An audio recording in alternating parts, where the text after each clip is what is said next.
요한복음 17장 1절로 5절에 있는 말씀, 제가 가진 성경으로 177면 정도 됩니다.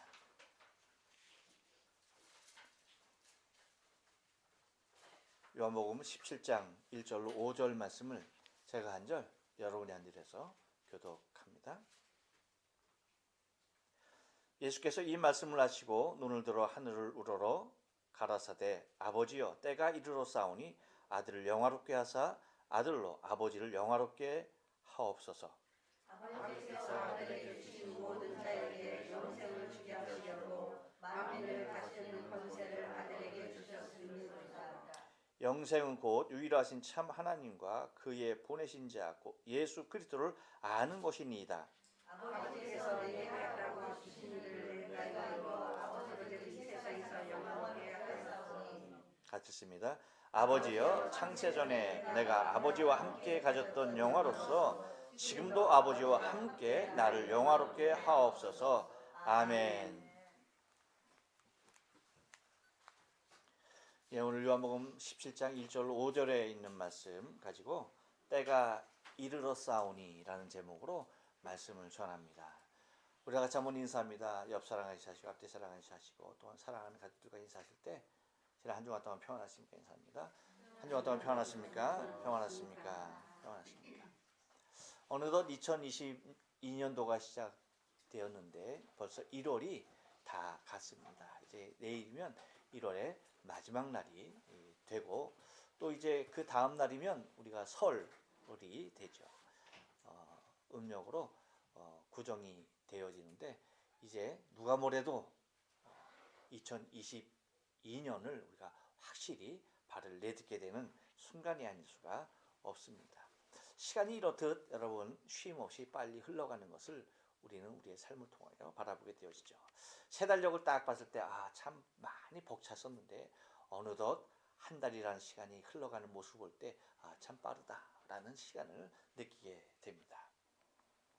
여러분 혹시 생각해 보신 일이 있습니까? 물론 생각해 봤으리라 생각을 하는데 뭐냐면 우주의 크기가 얼마나일까? 우주는 도대체 얼마나 크기를 갖고 있을까 하는 것입니다. 혹시 여러분 생각해 보셨어요? 우주가 얼마나 할까요? 우주하면 여러분 흔히 어떻게 말을 해요? 있다 없다라고 말을 하죠. 무엇이? 끝이 있다 없다라고 얘기하는데 여러분은 어느 쪽 편입니까? 있다 없다. 있다 없다. 어디?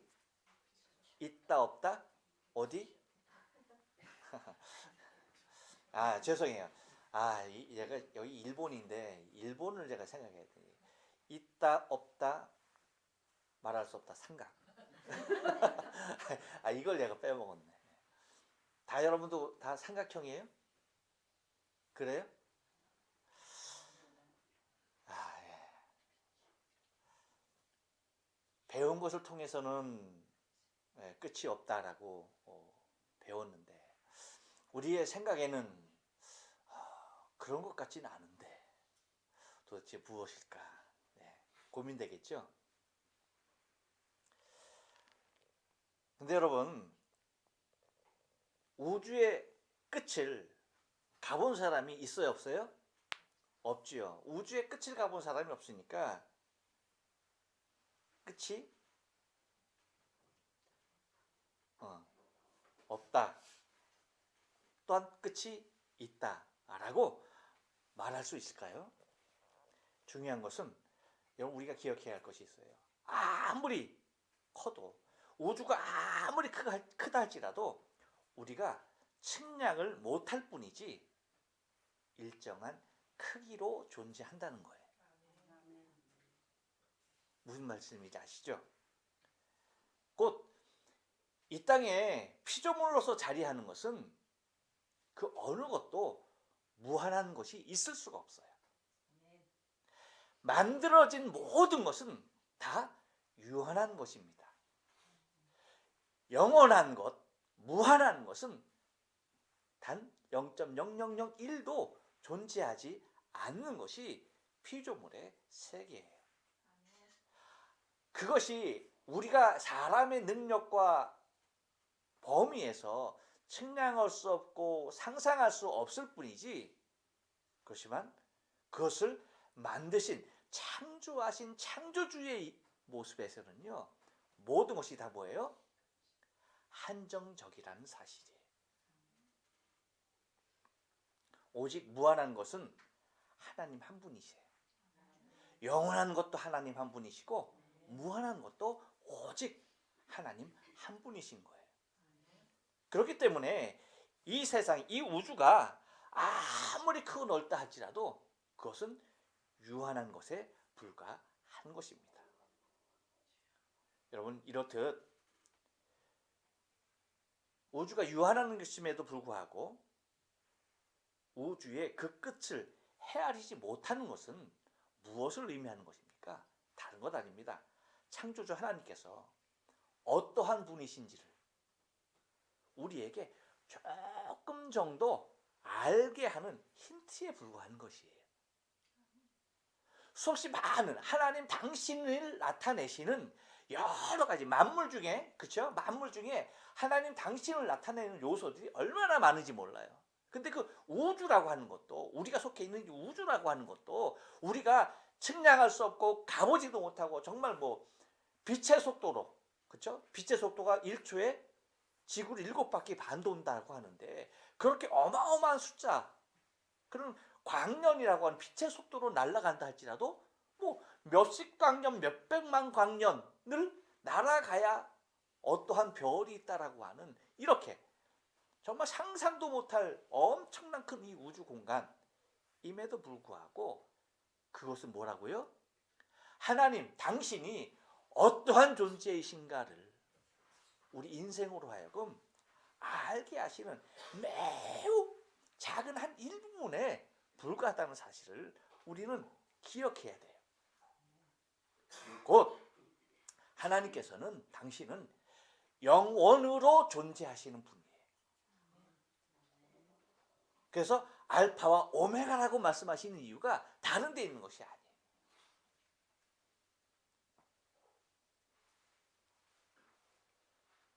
여러분, 우리말 그 태초에, 그렇죠? 태초에라고 시작하는 성경이 두 군데 있죠. 하나는 창세기고, 구약의 창세기고, 신약에서는 요한복음이에요. 그래서 창세기 1장 1절과 요한복음 1장 1절에 가장 먼저 시작하는 단어가 태초에라는 단어예요. 우리가 잘 알다시피 이 태초, 레시트라고 하는 이 말은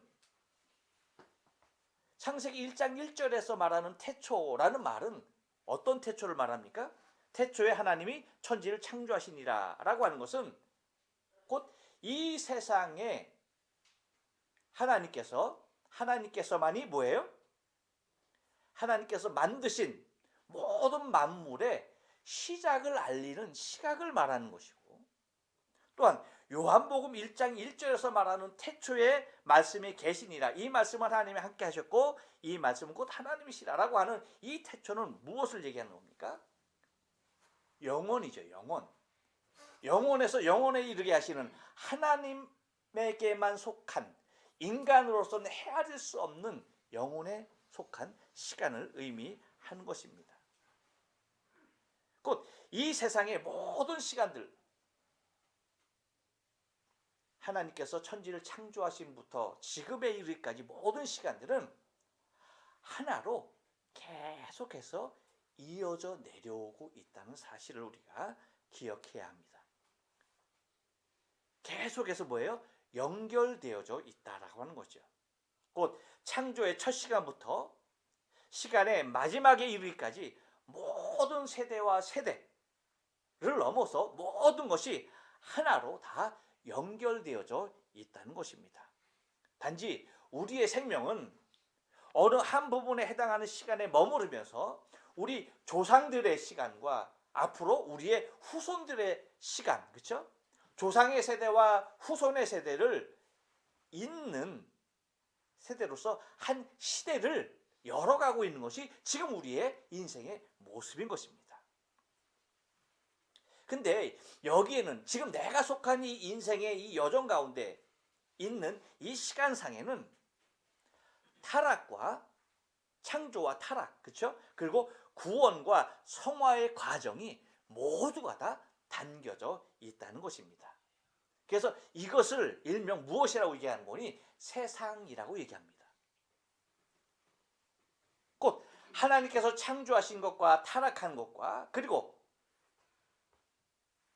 우리를 구원하시고 또한 하나님 말씀으로 성화되어진 이 모든 과정이 이 땅에서 이루어지는 것이에요. 이 세상에서 이루어지는 것입니다. 반면 다음에 일어나는 것들이 영원한 세계로 이어지는 우리가 말하는 최종적인 이상 단계에 이르르는데 그것이 뭡니까?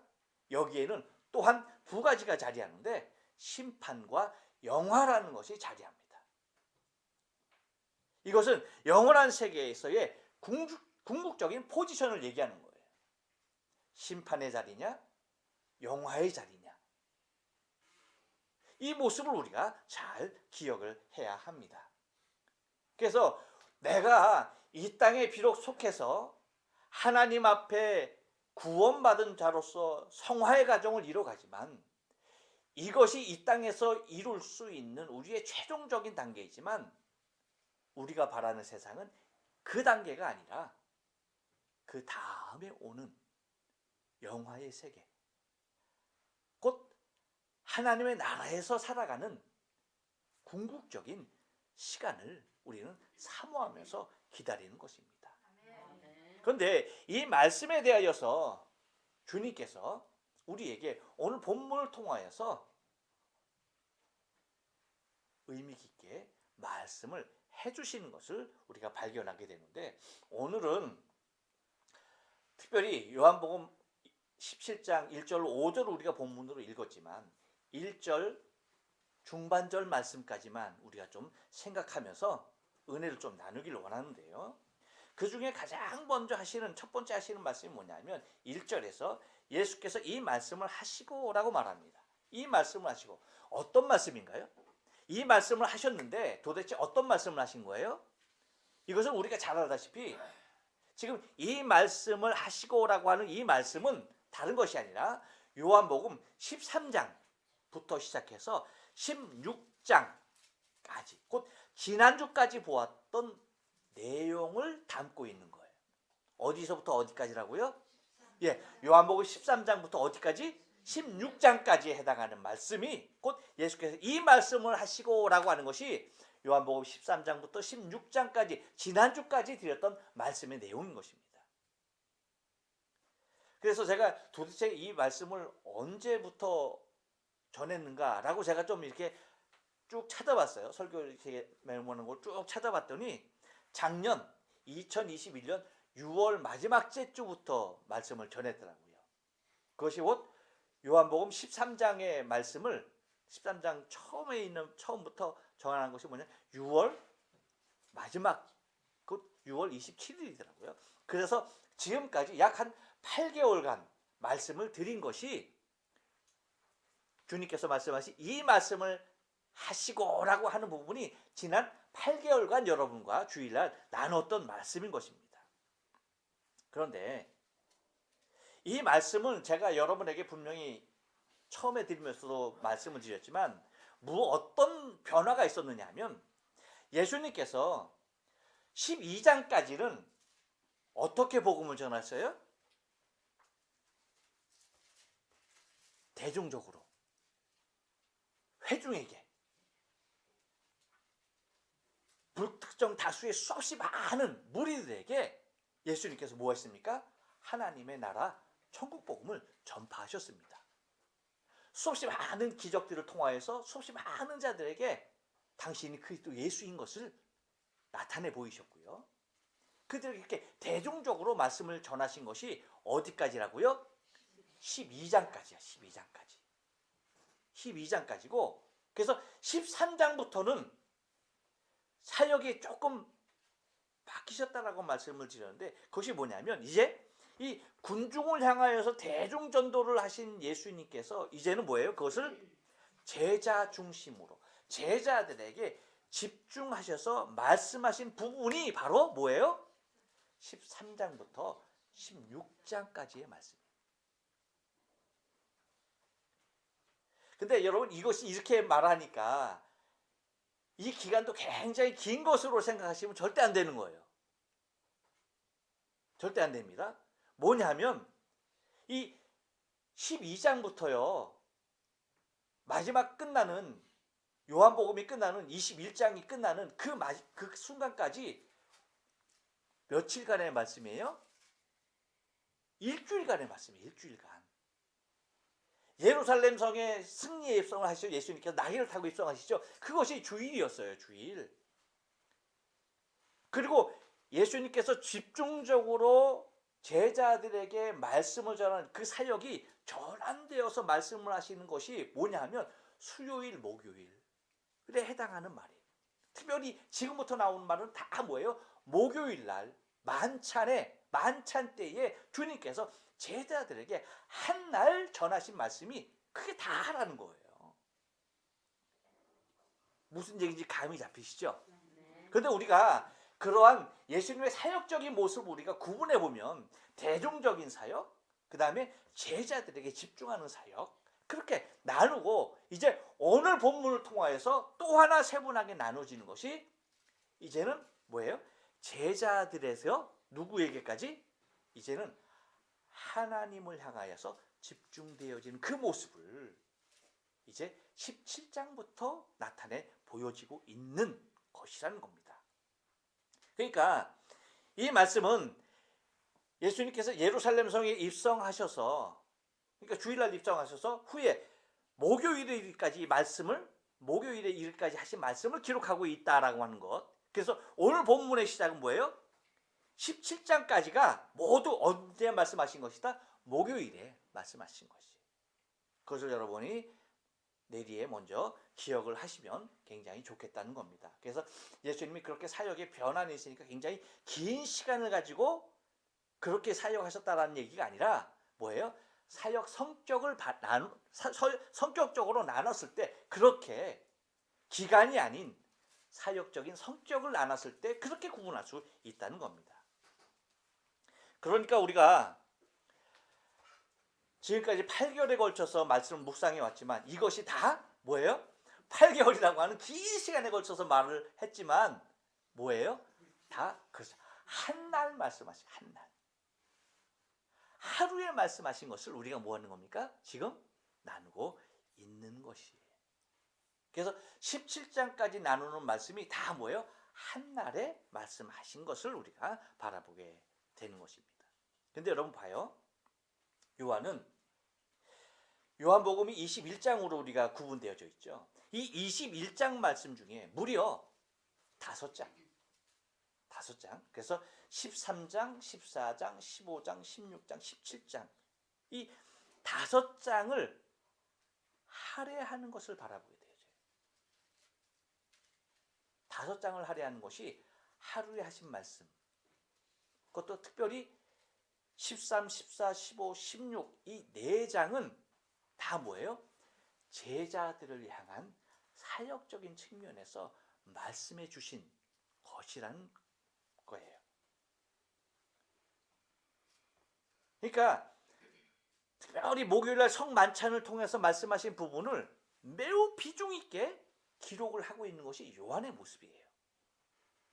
그러니까 다시 말씀드리면 지금까지 예수님의 사역의 모습은 군중에서 제자들에게로 넘어온 것에 대하여서 제자로서의 한 명인 요한의 입장에서는 이렇게까지 기록한 21장 중에 이렇게 한 날 기록한 것을 이렇게 집중적으로 5장에나 걸쳐서 많은 분량에 걸쳐서 기록하고 있다는 것은 무엇일까요? 제자들에게 집중적으로 말씀하신 그 말씀이 요한의 입장에서는 너무나 인상적이었다는 거예요. 그것이 마음에 꽉 박혀있는 너무나 인상적인 가르침으로 기억하고 있다는 사실입니다. 여러분, 말씀은 이래야 되는 거예요. 말씀은 이래야 되는 거야.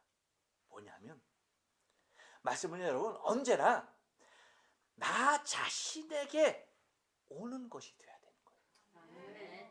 말씀은 항상 내 자신을 향해서 울려지는 로고스가 돼야 되는 거예요. 우리는 흔히 말씀을 대할 때에 야, 이건 너무 안타깝다. 이건 쇠똥이 엄마가 와서 들었어야 하는데. 야, 이건 너무 아깝다. 이건 김 집사가 와서 들었어야 하는데. 이건 아무개 장로, 아무개 권사가 들었어야 하는데. 하면서 뭐예요? 말씀이 나를 향한 내 중심에 꽂히는 것이 아니라 누군가를 향하여서 그 말씀이, 내 안에 들어온 말씀이 누군가를 향하여 다시 튕겨져 나가고 있는 모습들이 여러분 우리 안에 얼마나 많은지 바라봐야 돼요. 사도 요한은 이 부분에 있어서 야, 이건 가룟 유다가 나가지 말고 뛰쳐나가지 말고 계속 이 자리에서 들었어야 하는데, 여러분 그런 모습으로 말씀을 묵상하지 않았어요. 말씀을 듣지 않았어요. 그렇게 되면 여러분 주님의 말씀이 이렇게까지 상세한 모습으로 듣고 기록할 수 있었을까요? 아니죠. 내가 말씀을 들을 때 누구 다른 것을 생각하는 그 순간 뭐예요? 말씀은 다 흩어지게 돼 있는 거예요. 단 한 말씀도 들어오지 않는 거예요. 그렇게 돼 있어요. 구조가 그래요. 구조가. 그러니까 언제나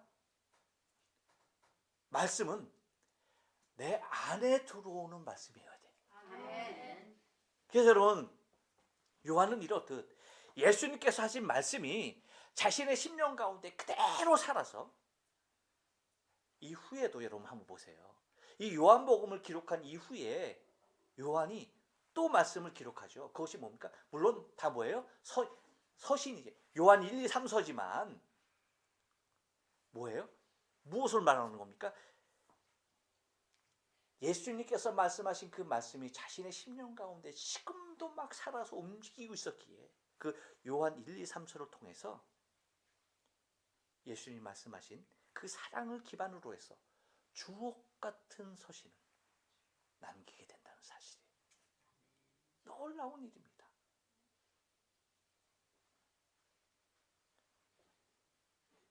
이러한 요한의 모습을 통해서, 이러한 요한의 모습 속에 우리는 주님께서 사역에 변화를 주신 것이 얼마나 효과적이었고 그리고 얼마나 성공적이었는가를 단편적으로 발견해낼 수 있는 중요한 요소가 된다는 거예요. 바라인 여러분, 저와 여러분을 통해서도 하나님의 말씀이 정말 나에게 너무나 주요했고, 이 말씀이 아버지께서 내게 주신 이 말씀이 내 삶을 통하여서 다시 녹아 흘러내리는, 그래서 그리스도 예수의 사랑이 나를 통하여서 흘러나가는 내 중심이 지표가 될 수 있는 그 모습이 되어야 하는 것입니다. 그래서 요한은 말씀하는 그대로 예수께서 이 말씀을 하시고 라고 하는 이 말씀을 너무나 완벽한 모습으로 다 간직하고 그것이 은혜로 자리하고 있었던 사실을 여러분 기억을 해야 합니다. 또 하나는 뭐냐면 눈을 들어 뭐예요? 하늘을 우러러 가라사대 아버지여 라고 얘기하는 거예요.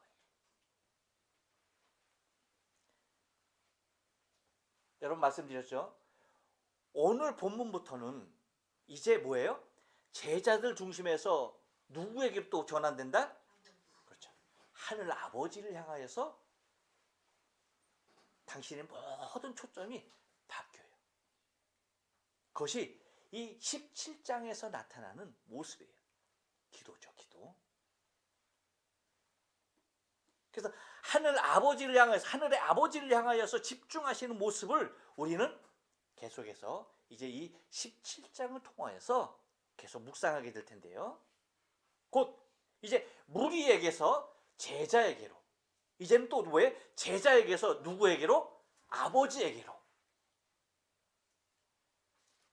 향하시는 주님의 모습을 우리는 발견하는데,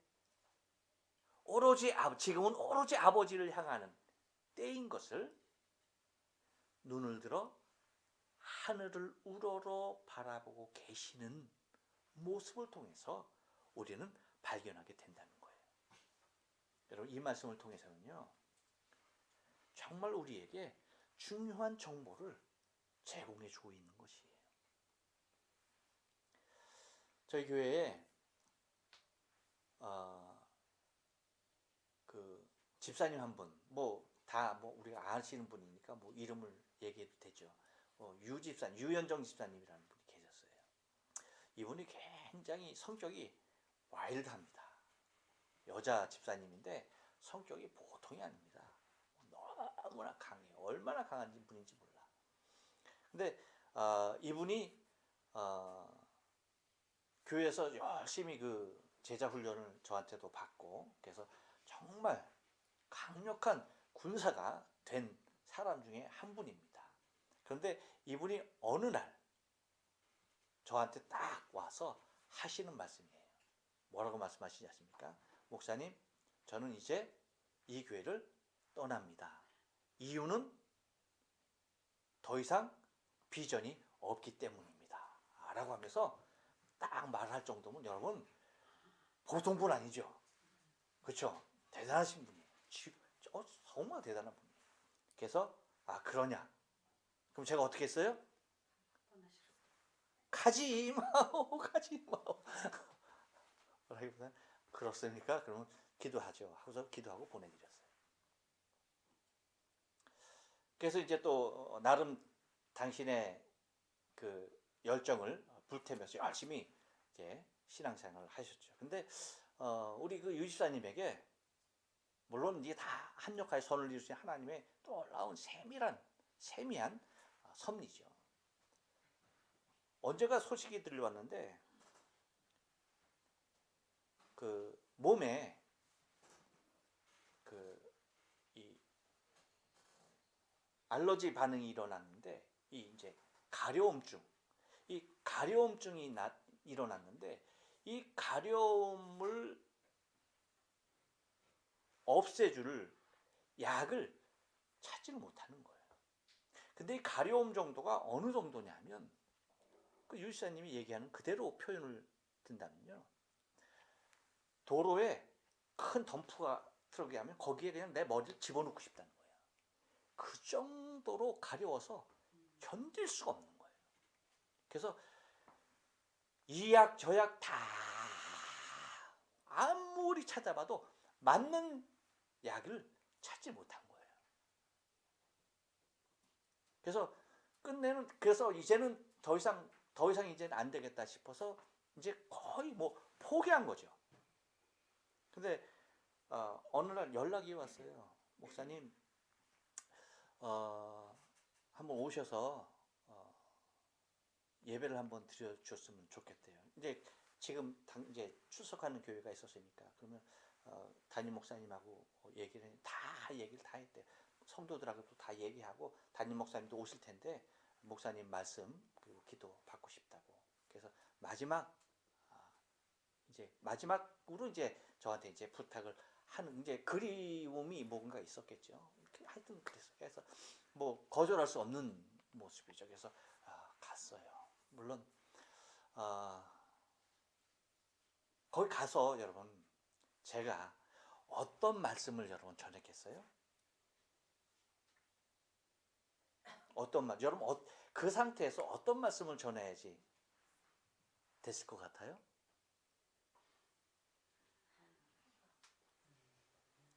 어떤 말씀을 전했을 것 같아요?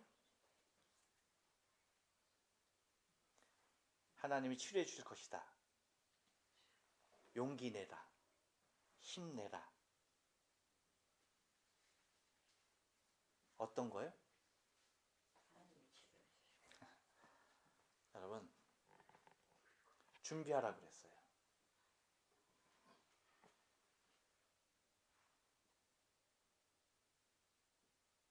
더 이상 이 땅에서의 삶에 대하여서 미련 갖지 말라고 그랬어요.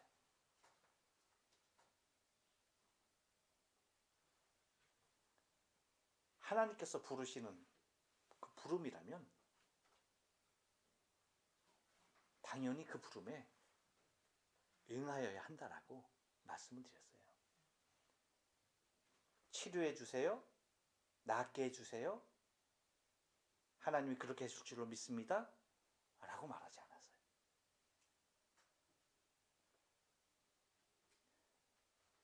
이유는 다른 데 있지 않아요. 여러분, 우리 인생이 궁극적으로 머물러야 할 장소가 어디인지를 안다라고 한다면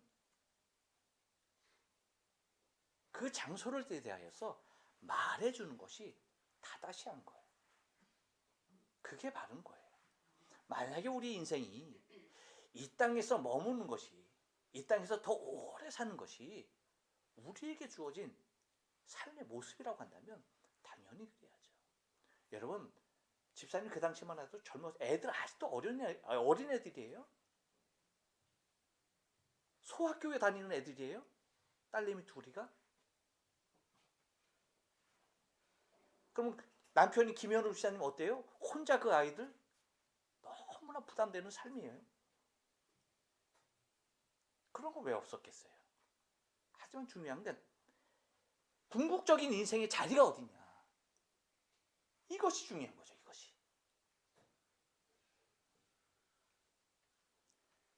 그렇게 말씀을 전하니까 그 받는 사람의 입장에서는 어떻겠어요, 여러분? 자기도 마지막 그러한 모습으로 저를 부른 거죠.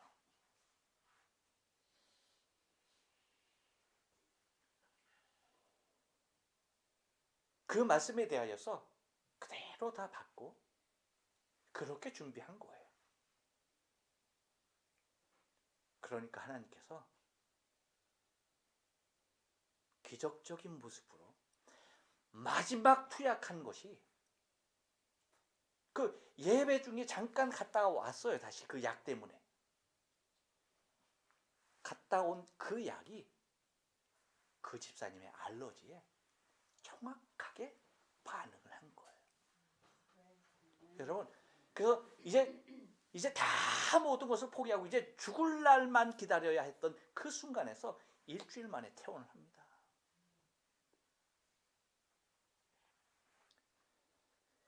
인생이 궁극적으로 맞이해야 할 자리는 다른 거 아니에요. 하나님과의 1대1의 자리예요. 아멘. 이걸 잊어서는 안 돼요.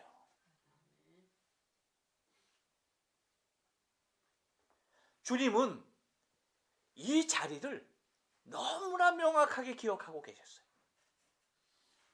인생의 마지막 궁극적인 자리가 어디인지 그것을 아시고 계셨던 거예요. 그래서 이제는 어디로 옮깁니까? 그 자리를 하나님께로.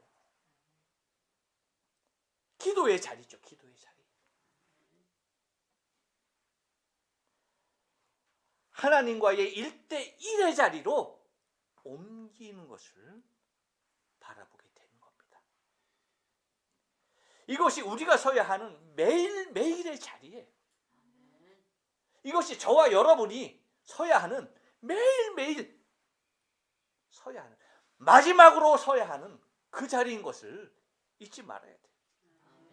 누구나 마지막으로 다 그 자리에 서게 돼 있는 거예요. 하나님 그분 앞에 너나 할 것 없이 다 서게 돼 있는 겁니다. 그것이 내 인생의, 아니 모든 인생의 궁극적인 자리예요.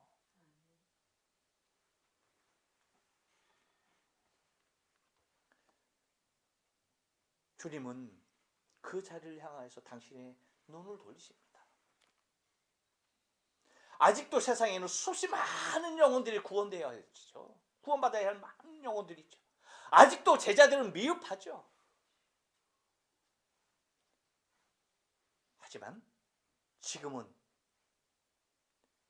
수없이 많은 구원받아야 할 무리와 아직도 미흡한 제자들, 그들이 아닌 당신의 궁극적인 자리, 아버지 앞에서의 당신을 세우는 것을 바라보게 된다는 겁니다. 주님 당신의 눈이 어디를 향하여야 하는지를 바라보고 계시는 거예요. 주님 당신의 마음이 어디에 집중해야 되는지를 향하고 있는 것입니다. 주님, 당신의 영혼이 거해야 할 안식의 자리가 어디인지를 분명히 구별하고 계시는 거예요. 여러분, 우리도 마찬가지예요.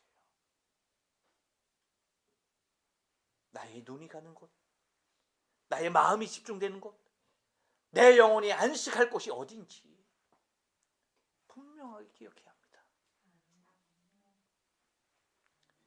예수님은 이 세상에서 하루를 남겨두고 있는 육체의 생명을 마지막 시간 하나님께 집중하는 것을 바라보게 되어져요.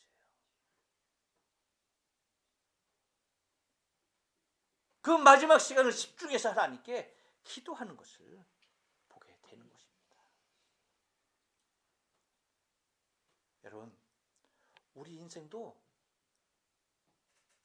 예수님은 아셨죠, 그렇죠?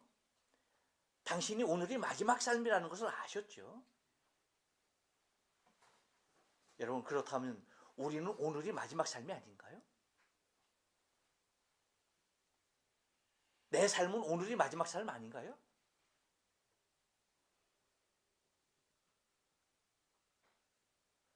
내일을 모르기 때문에 오늘이 마지막 삶이 아니라고 말할 건가요? 아니죠. 우리는 오히려 내일을 모르니까 오늘 이 시간이 항상 나의 인생에 있어서 마지막 삶이라는 것을 기억해야 합니다. 그래서 날마다 그 문 앞에 내 중심을 세워야 할 이유가 다른 데 있는 것이 아니에요. 주님이 당신의 마지막 날인 것을 아시고 아버지를 향하여 집중했듯이 내 인생이 오늘이 내 인생의 마지막 날인 것을 내가 알고 뭐 하는 겁니까? 날마다의 삶을 아버지 앞에 집중해야 한다는 거예요.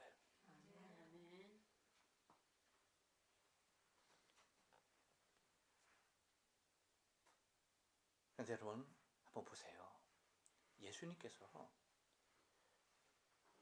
이 17장에서 기도하시는 예수님의 기도의 내용을 여러분 앞으로 이제 우리가 계속 볼 거지만 한번 여러분 보세요. 이 1절로 5절의 말씀을 제외하면요, 다 뭡니까? 제자를 위한, 오직 당신에게 주어진 당신이 사랑하는 자들, 그 제자들을 위하여서 중보하시는 거예요. 제가 이 말씀을 보고 정말 여러분 얼마나 회개가 나오고 얼마나 죄송한지 몰라요. 주님은 마지막 이 순간에 자기에게 주어진 이 제자들을 향하여서 그렇게 하나님께 집중하면서 중보하는데 나는 뭐하나 싶은 거예요.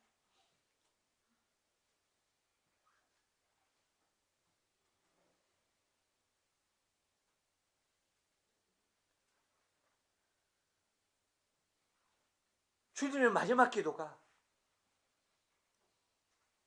당신을 위한 것이 아닌 당신에게 주어진 그 생명들을 위한 기도를 쉬지 아니하시고 하신 그 모습을 보면서 여러분 바랍니다. 저와 여러분이 아버지를 향하여서 집중하면서 내가 중보할 자들을 위하여서 끝까지 기도로 나가야 하는 줄로 믿습니다. 아멘. 또 하나는 무엇이냐면 때가 이르러 싸우니라고 말을 합니다. 때가 이르렀다. 곧 지금이 어느 때인지에 대한 당신의 분명한 기준이 있으셨다는 거예요. 지금이 어느 때인가 하는 것에 대한 분명한 기준이 주님은 세워져 있다는 겁니다. 그것을 바로 때라는 말로서 표현하시고 계시는 것이 오늘 본문이에요. 그래서 1절을 제가 중반절까지 읽어보면 예수께서 이 말씀을 하시고 눈을 들어 하늘로 가라사대 아버지여 때가 이르렀사오니라고 말합니다. 근데 이 말씀은 요한복음 12장에서 말씀하시는 그 말씀과 매우 흡사합니다. 그래서 12장 27절에서 말하는 거 보면 그러나 내가 이를 위하여 이때에 왔나이다 라고 하면서, 그렇죠? 당신이 이제 십자가를 지셔야 하는, 그렇죠? 그 부분을 말씀하고 계시는 겁니다. 곧 목요일에 말씀드려야 할 이 말씀, 곧 수요일 말씀하신 것에 대해서 또 주님은 반복해서 그 때에 대하여서 말씀을 하고 계십니다. 그리고 13장 1절에서도 그렇게 말하죠. 유월절 전에 예수께서 자기가 세상을 떠나 아버지께로 돌아가실 뭐예요? 때가 이른 줄 아시고 뭐라고 말해요? 그 때가 이른 줄 아시고. 그러니까 주님은 지금이 어느 때인가, 나에게 있어서 하나님께서 내게 주신 이 땅의 사역 중에 지금이 어느 때인가에 대하여 분명하게 아셨습니다. 그것을 우리가 좀 더 구체적으로 보면 예수님께서 사역을 처음 시작하는 모습에서도, 그 가나 혼인집에서도, 요한복음 2장 4절에서도 얘기하죠. 포도주가 떨어질 때 예수님 어머니가 와서 얘기했잖아요. 그랬을 때 이렇게 얘기했죠. 나와 무슨 상관이 있나이까 하면서 뭐래요? 내 때가 아직 이르지 아니하였다라고, 내 때가 아직 이르지 못하였다라고 말을 합니다. 그리고 7장 8절에서도 보면 내 때가 아직 차지 못하였으니 라고 얘기합니다. 내 때가 아직 차지 못하였다. 그리고 15장 26절에서도 이제 뭐라고 얘기하냐면 곧 아버지께로서 나오시는 진리의 성령이 뭐예요? 오실 때가 곧 그러니까 매우 중요한 그 시기마다 주님은 그 때에 대하여 분명하게 뭐예요? 반복적으로 계속해서 말씀하시는 것을 바라보게 되어져요.